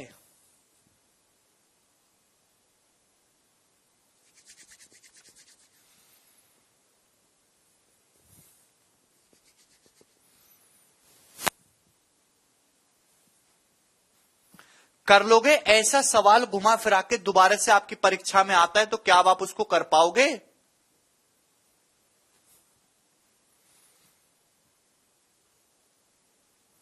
ठीक है, अब दो सवाल और है, इनको आप खुद से ट्राई करना, थोड़े हाथ पांव मारो, थोड़ी मशक्कत करो। दो क्वेश्चन है, इनमें जो है अपना दिमाग खराब करो, खोपड़ी को घिसो, अपनी खुद से सॉल्व करिएगा। 55 सवाल मैंने कराए, 2 सवाल आपको करने हैं, कैसे भी करो।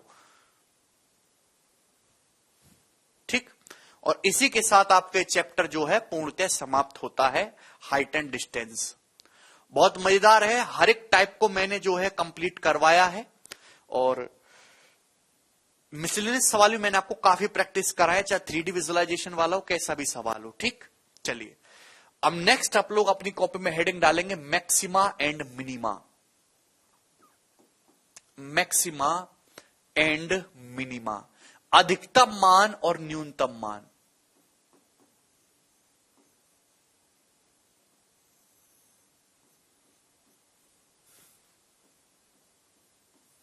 मैक्सिमा एंड मिनिमा, अधिकतम मान और न्यूनतम मान। ठीक है ना, कभी कभी पेपर में इससे भी सवाल आ जाता है। ठीक है मेरे दोस्त, मैक्सिमा मिनिमा से भी। अब प्यार से समझने की कोशिश करिएगा मेरे दोस्तों, मैं आपको बहुत ही इजी वे में समझाऊंगा। छोटी सी एक शीट आएगी और ये चैप्टर आज और कल में ही आपका समाप्त हो जाएगा। ठीक है, चलिए मैक्सिमा मिनिमा बहुत ज्यादा इंपॉर्टेंट नहीं है, ऐसा नहीं कि इससे भर भर के सवाल आ जाते हैं। ठीक है जी, अधिकतम मान और न्यूनतम मान। मैक्सिमम मिनिमा जो टॉपिक है मेरे दोस्तों, एक्चुअली इसको जो पूरा डिटेल में जो जानना है वो आपको पढ़ना होगा कैलकुलस, डिफरेंशियल कैलकुलस। अब कैलकुलस तो आपके सिलेबस में है नहीं, आपने बचपन में पढ़ा भी होगा।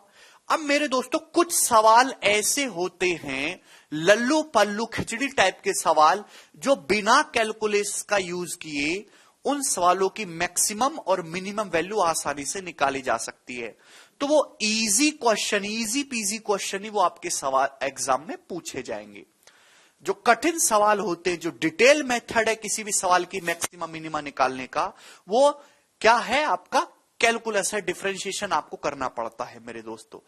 लेकिन आपके पेपर में वही सवाल आएगा जिनको बिना कैलकुलस का प्रयोग करके इजी वे में उनकी मैक्सिमम मिनिमम वैल्यू निकाल ली जाए। यानी कि कुछ ही फिक्स पैटर्न के सवाल हैं जो आपके सिलेबस में आते हैं।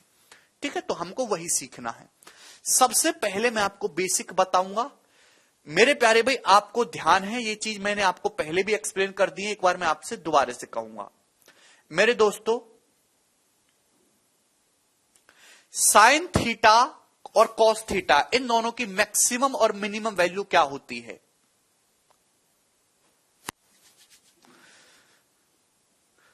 साइन थीटा या कॉस थीटा, साइन थीटा हो चाहे कॉस थीटा हो, इनकी मिनिमम वैल्यू -1 होती है और मैक्सिमम वैल्यू +1 होती है। अब ये क्यों होती है, इसका जवाब मैं आपको पहले ही एक्सप्लेन कर चुका हूं। ठीक है भाई, सीट नंबर 1 में जाके पढ़ लीजिए दोबारा से।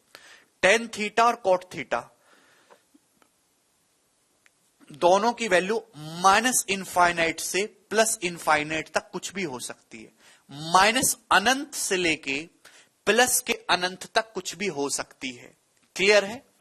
अब ये दोनों मैंने आपको अच्छे से बताया। प्यारे बच्चे ये बताइए, सेक थीटा और कोसेक थीटा की रेंज क्या होती है? सेक थीटा और कोसेक थीटा की रेंज क्या होती है? जवाब दीजिए मेरे दोस्तों। सेक थीटा और कोसेक थीटा की रेंज क्या होती है? तो मेरे दोस्तों, सेक थीटा कोसेक थीटा की रेंज भी -इनफाइनाइट से लेके +इनफाइनाइट तक होती है, बट -1 से +1 के बीच नहीं होती।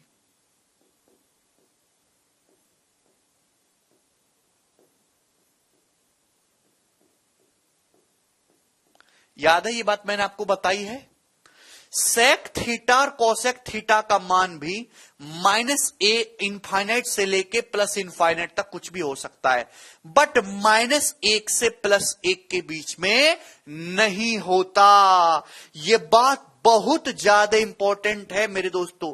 नंबर लाइन आप लोगों को पता है, नंबर लाइन नंबर्स कैसे लिखे जाते हैं भाई? सबसे बीच में 0, 0 के बाद 1 आएगा, 1 के बाद 2 आएगा, 2 के बाद 3 आएगा, 3 के बाद 4 आएगा, और ऐसे आगे चलते जाएंगे तो प्लस इनफाइनाइट तक पहुंच जाओगे। 0, 0 से पहले -1, -1 से पहले -2, -2 से पहले -3, कितना भी पीछे चले जाओ माइनस इनफाइनाइट, यहां तक पहुंच जाओगे। तो सेक थीटा की वैल्यू माइनस इनफाइनाइट से लेके प्लस इनफाइनाइट तक सेक कोसेक की कुछ भी हो सकती है, मतलब, लेकिन -1 और +1 के बीच वाली ये वैल्यू पॉसिबल नहीं है। ये वैल्यू पॉसिबल नहीं। -1 और +1 तो हो सकती है, -1 और +1 के बीच में नहीं होंगी, मतलब सेक थीटा की वैल्यू माइनस इनफाइनाइट से लेके -1 तक कुछ भी हो सकती है, +1 से लेके प्लस इनफाइनाइट तक कुछ भी हो सकती है, लेकिन -1 से +1 के बीच में सेक और कोसेक की वैल्यू नहीं होती। जैसे मैं आपके सामने सवाल लिख दूं, कोसेक थीटा बराबर -25/37, क्या ये वैल्यू पॉसिबल है? क्या ये पॉसिबल है?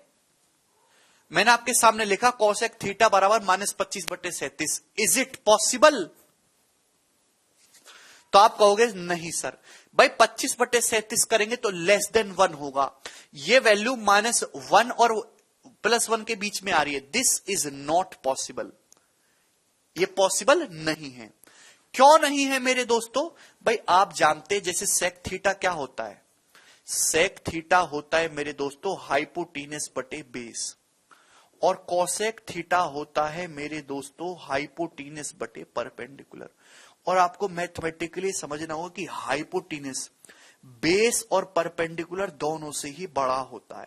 हाइपोटीनस का मान हमेशा बेस से भी बड़ा होगा और हाइपोटीनस सबसे बड़ी साइड है, तो हाइपोटीनस मेरे दोस्तों हमेशा बड़ा होगा बेस से। समझ में आ रहा है कि नहीं समझ में आ रहा है?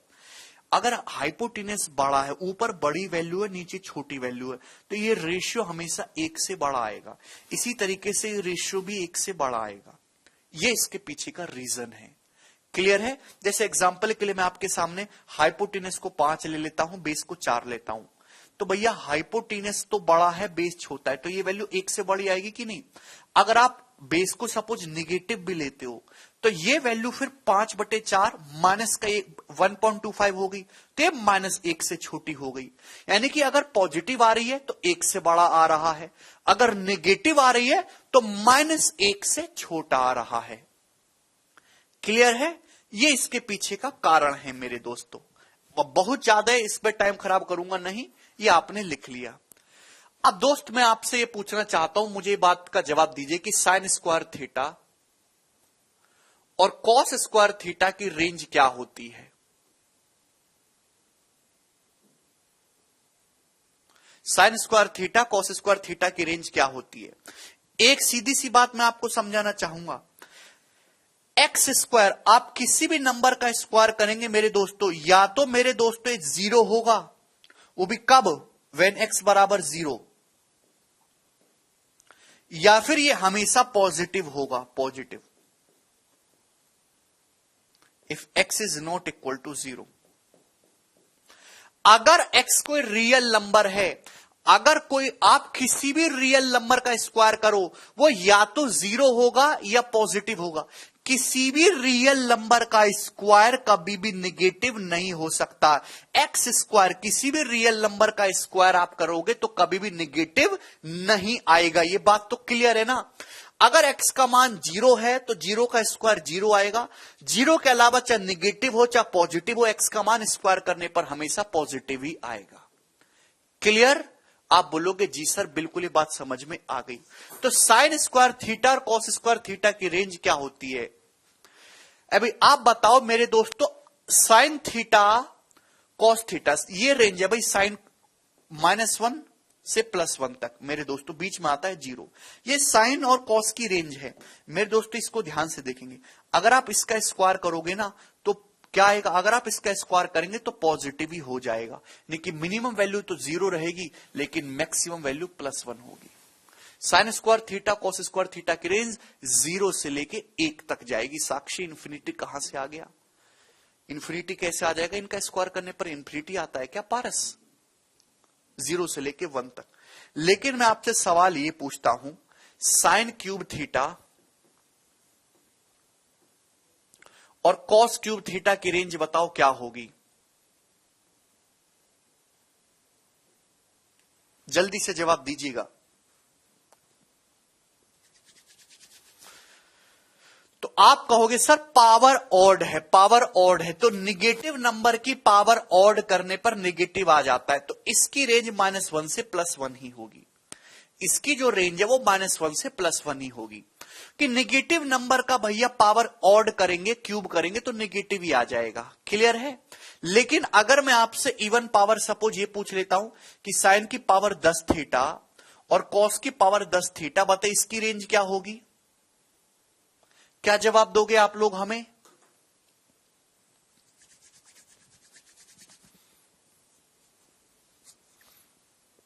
तो आपका जवाब होगा सर पावर इवन है, 10 क्या है, एक इवन नंबर है, चूंकि पावर इवन है तो इवन पावर होने की वजह से कभी भी रेंज निगेटिव नहीं हो सकती, यानी कि 0 से लेके 1 तक।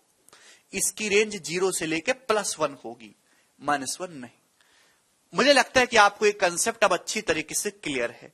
सेम प्यारे बच्चों इसी तरीके से आप मुझे बताइए कि tan square theta cos square cot square theta की रेंज क्या होगी, tan square theta cot square theta की रेंज क्या होगी।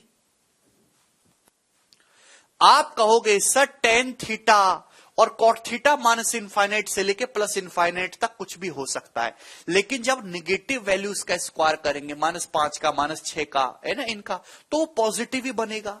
यानी कि मेरे दोस्तों हमेशा पॉजिटिव ही आना है, तो मिनिमम रहेगी 0, 0 का स्क्वायर करेंगे तो 0 रहेगा, बाकी चाहे निगेटिव का स्क्वायर करो चाहे पॉजिटिव का, पॉजिटिव ही आना है। क्योंकि tan square theta cot square theta की जो रेंज है 0 से लेके +इनफाइनाइट तक होगी, -इनफिनिटी नहीं पूजा, +इनफिनिटी, 0 से लेके +इनफाइनाइट। अगर मैं आपसे बच्चों ये पूछने लगूं कि tan क्यूब थीटा और कॉट क्यूब थीटा की रेंज बताइए रवि,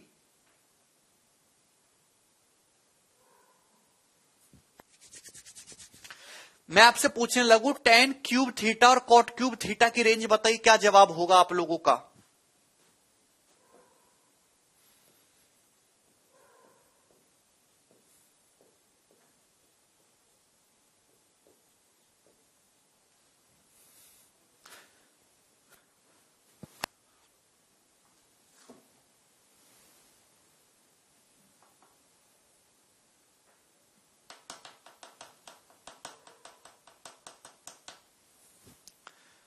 बिल्कुल सही, tan cube theta cot cube theta की रेंज -इनफाइनाइट से +इनफाइनाइट होगी। Very good. अब ये बताइए last, sec square theta cosec square theta की रेंज। अब ध्यान सुनिएगा, ये सेक थीटा कोसेक थीटा की रेंज है जो आपके सामने लिखी हुई है, प्यार से समझने की कोशिश करना, इसमें बहुत सारे बच्चे गलती करते हैं।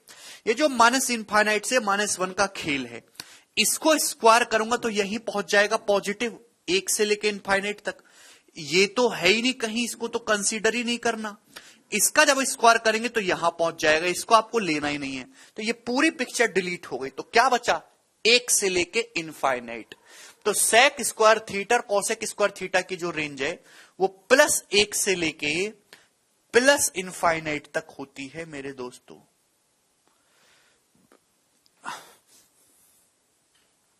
सेक square theta cosec square theta की जो रेंज है वो +1 से लेके +इनफाइनाइट तक होती है।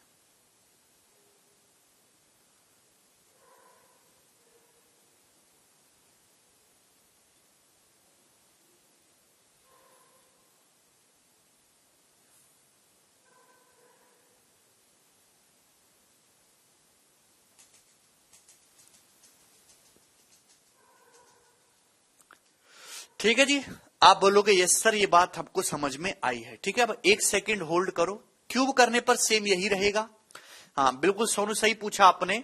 सेक cube theta cosec cube theta की रेंज जो है वो -इनफाइनाइट से +इनफाइनाइट ही रहेगी, लेकिन -1 से +1 के बीच में नहीं रहेगी, सेम यही चीज आ जाएगी। ठीक है जी।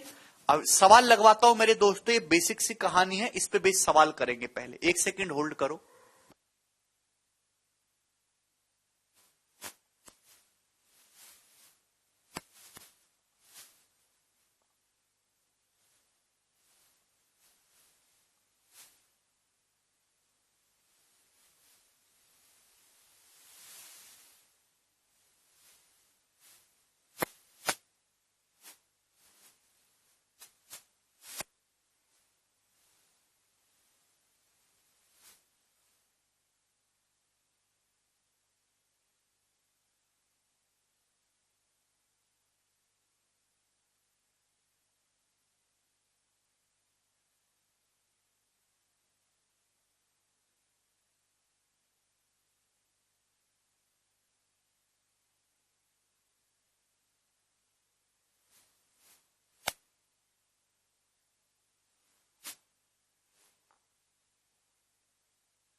ओके सॉरी, सबसे पहले बेसिक और सिंपल क्वेश्चन लेंगे। जितना आपके सामने स्क्रीन पे लिखा हुआ है केवल इसी चीजों का यूज करके आपको सवाल करना है। ठीक है भाई, मैक्सिमम मिनिमम एक साथ बताएंगे, ऊपर मैक्सिमम वैल्यू बताएंगे, नीचे मिनिमम वैल्यू लिखूंगा। जवाब दीजिएगा 9 + 4 cos थीटा की मैक्सिमम वैल्यू क्या होगी। तो मेरे दोस्त समझिएगा, प्यार से समझना है। देखिए रट के नहीं होता काम, सवाल के हिसाब से चीजें बदल जाती हैं। 9 + 9 में कुछ ऐड हो रहा है, 9 में कुछ ऐड हो रहा है, आपको मैक्सिमम वैल्यू निकालना है। आपकी कोशिश ये रहेगी कि जो, देखिए 9 तो एक फिक्स नंबर है, जो ना मिनिमम होता है ना मैक्सिमम होता है। अगर आपको इसको मैक्सिमम करना है तो आपको ज्यादा से ज्यादा, ये जो 4 cos थीटा ये वेरिएबल है, इसको आप मैक्सिमम ले लीजिए। भाई cos थीटा की मैक्सिमम वैल्यू 1 होती है। 1 × 4 4, 9 में 4 जोड़ूंगा 13, तो इसकी जो मैक्सिमम वैल्यू होगी वो 13 होगी। जबकि मिनिमम कितनी होगी भाई, 4 cos थीटा को कम से कम लीजिए तो -4 हो जाएगा। 9 - 4 5, तो मिनिमम वैल्यू इसकी 5 हो जाएगी। ये हर बच्चे ने कर लिया, सबसे बेसिक सवाल था आज का, ठीक है ना। लेकिन सवाल नंबर बी बताइए, है गोलू तू बता, 11 - 5 sin थीटा, इसकी मैक्सिमम वैल्यू कितनी है, इसकी मिनिमम वैल्यू कितनी है। जवाब दीजिए मेरे दोस्तों, आ जाओ गोलू, मेरे बीत गोलू,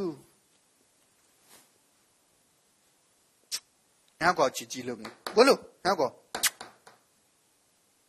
क्या हुआ, hello hello Golu.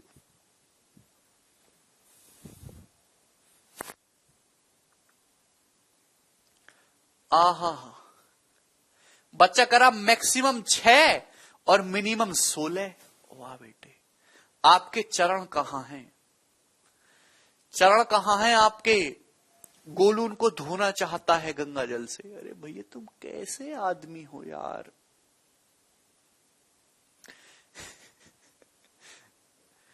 Maximum value क्या होगी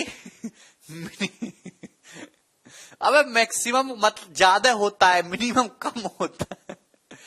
देखिए ध्यान से सुनेगा गंदे बच्चे, अरे कमीनों का है, थोड़ा बादाम बादाम खाया करो हैं। आपको इसकी मैक्सिमम वैल्यू निकालनी है। अब ध्यान सुनिएगा, 11 में से 11 तो फिक्स है, 11 तो फिक्स है, ना मिनिमम ना मैक्सिमम। 11 में से कुछ घट रहा है। अगर आपको मैक्सिमम वैल्यू निकालनी है, 11 में से कुछ घट रहा है, तो हमारी कोशिश ये रहेगी कि कम से कम घटाया जाए, कम से कम घटे तो ही तो मैक्सिमम आएगा। भाई 11 में से आप मिनिमम वैल्यू घटाओ तो ही तो आंसर मैक्सिमम आएगा, इतना तो सोच सकते हो। आप बोलोगे हाँ जी सर, तो आपको कम से कम घटाना है। अब कम से कम घटाओ यानी कि थोड़ा सा जोड़ ही लो। भाई साइन थीटा की कम से कम वैल्यू -1 होती है, -1 की -5 में गुणा करूंगा तो +5 हो जाएगा, यानी कि 16। तो मैक्सिमम वैल्यू जो है वो 16 होगी, 16 होगी।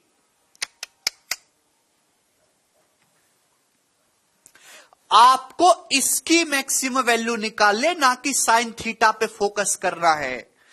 11 - 5 साइन थीटा, आपको इसको मेरे दोस्तों निकालना है मैक्सिमम।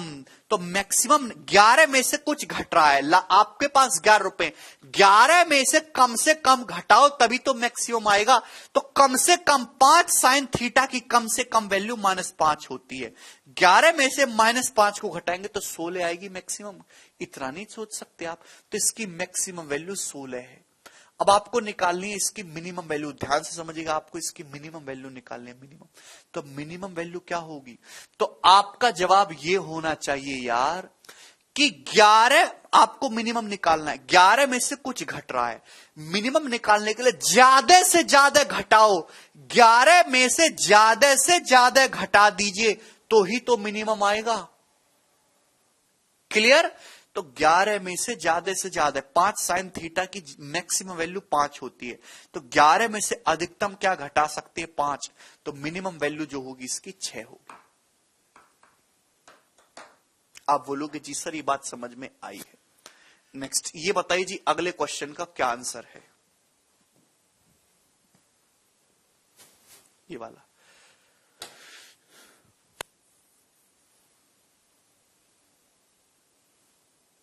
16 + 3 cos थीटा की मैक्सिमम वैल्यू और माइनस मिनिमम वैल्यू।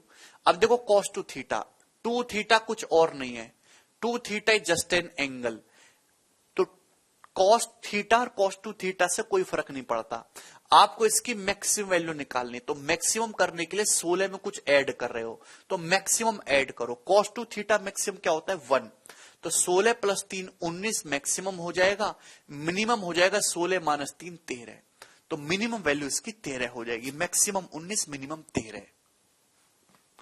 अब ये वाला देखिएगा D number, 7 + 5 cos square theta. आपके सामने सवाल है, बताओ इसकी मैक्सिमम वैल्यू क्या होगी और मिनिमम वैल्यू इसकी क्या होगी? मैक्सिमम क्या होगी, मिनिमम क्या होगी? सोच समझ के करिएगा। भाई 7 में कुछ ऐड हो रहा है, 7 में कुछ ऐड हो रहा है, आपको मैक्सिमम करना है, तो आपकी कोशिश ये रहेगी कि मैक्सिमम से मैक्सिमम ऐड किया जाए। तो cos स्क्वायर थीटा की मैक्सिमम वैल्यू 1 होती है, 1 की 5 में गुणा करेंगे 5, तो मैक्सिमम वैल्यू तो इसकी 7 + 5 12 हो जाएगी। आप बोलोगे जी सर, जबकि मिनिमम वैल्यू कितनी होगी? अब एक बात बताओ, मिनिमम 7 में कुछ ऐड हो रहा है, तो आपकी कोशिश ये रहेगी कि कम से कम ऐड हो, मिनिमम से मिनिमम जुड़े। तो आप एक बात का जवाब ये दीजिएगा कि 5 cos स्क्वायर थीटा है मेरे दोस्तों, आपको इसको मिनिमम रखना है, मिनिमम। तो 5 cos स्क्वायर थीटा की minimum value, cos square theta की मिनिमम वैल्यू 0 होती है, यानी कि 0। तो इसमें 7 + 0 कितना आ जाएगा? 7। तो मिनिमम वैल्यू हो जाएगी जी 7।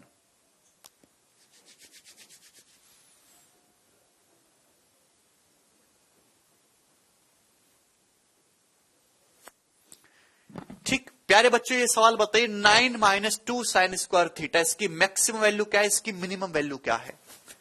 मैक्सिमम। अब ये बात समझिएगा और बहुत डिटेल में समझिएगा, 9 में से आप कुछ घटा रहे हो, आपको मैक्सिमम वैल्यू चाहिए, तो 9 में से मिनिमम घटाइएगा तो ही तो मैक्सिमम आएगा। भाई 9 में से कम घटाओ तो ही तो मैक्सिमम आएगा। अब ये जो 2 साइन स्क्वायर थीटा, इसकी जो मिनिमम वैल्यू होती है वो होती है 0। तो 9 में से कुछ घटाओ ना, कम से कम 0 घटाइए मेरे दोस्तों, तो 9। तो इसकी जो मैक्सिमम वैल्यू है वो 9 आएगी, जबकि मिनिमम वैल्यू क्या होगी, मिनिमम के लिए 9 में से मैक्सिमम सब्ट्रैक्ट करो मैक्सिमम, तो ये मैक्सिमम इसका मान 2 होता है, तो 9 में से मैक्सिमम 2 सब्ट्रैक्ट करिए 7, तो इसकी मिनिमम जो वैल्यू होगी वो 7 होगी। ये वाला बताइए जी, सवाल नंबर है F, करो।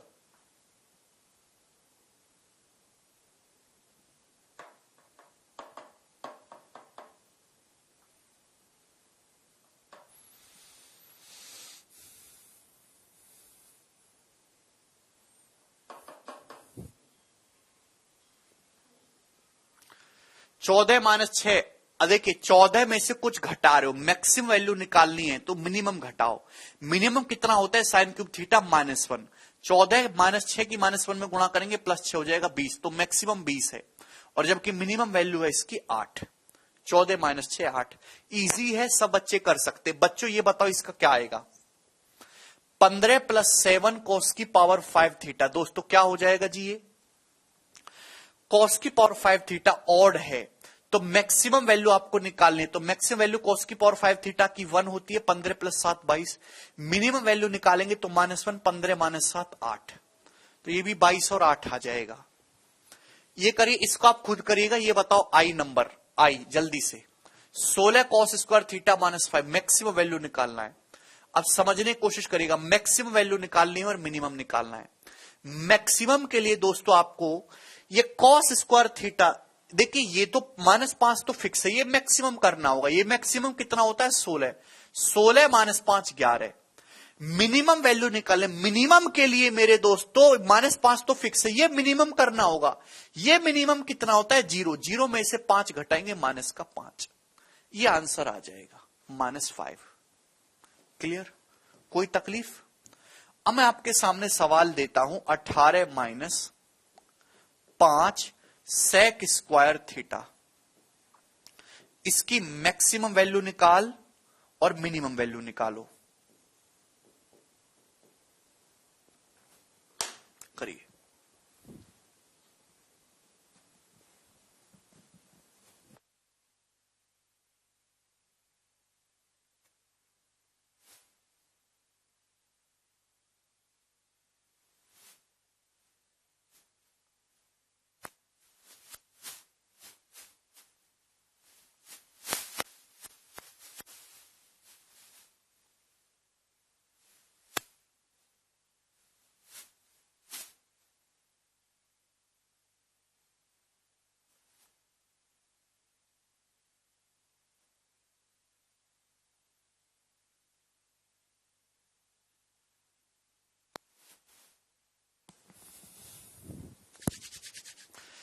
आप कहोगे सर ये निकाला, मैक्सिमम वैल्यू क्या होगी, 18 में से कुछ घटा रहे हो, कोशिश रहेगी मिनिमम से मिनिमम घटाया जाए। ध्यान समझिएगा, कोशिश रहेगी ये मिनिमम से मिनिमम घटाया जाए। तो sec² थीटा की मिनिमम वैल्यू 1 होती है, 1, तो 18 - 5 13, तो इसकी मैक्सिमम वैल्यू तो रहेगी 13, लेकिन मिनिमम वैल्यू क्या होगी इसकी। अब 18 में से आपको ज्यादा से ज्यादा घटाओ, ज्यादा से ज्यादा, जितनी औकात हो उतना घटा दो। 18 में से मैक्सिमम घटाओ, फाइनल रिजल्ट मिनिमम आएगा। sec² थीटा की मैक्सिमम वैल्यू अनंत होती है, 18 में से अनंत घटाएंगे तो वैल्यू क्या आएगी, मिनिमम -इनफाइनाइट। इसकी मिनिमम वैल्यू -इनफाइनाइट होगी। मुझे लगता है कि आपको ये बात अच्छी तरीके से समझ में आई है, और ऐसे सवाल आएंगे तो अब आप उनको इजीली अप्रोच कर पाएंगे। ठीक है ना। आगे का एक और क्वेश्चन करेंगे मेरे दोस्तों, सवाल नंबर 2।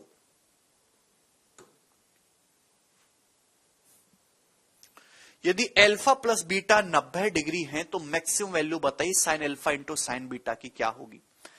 ठीक है ना।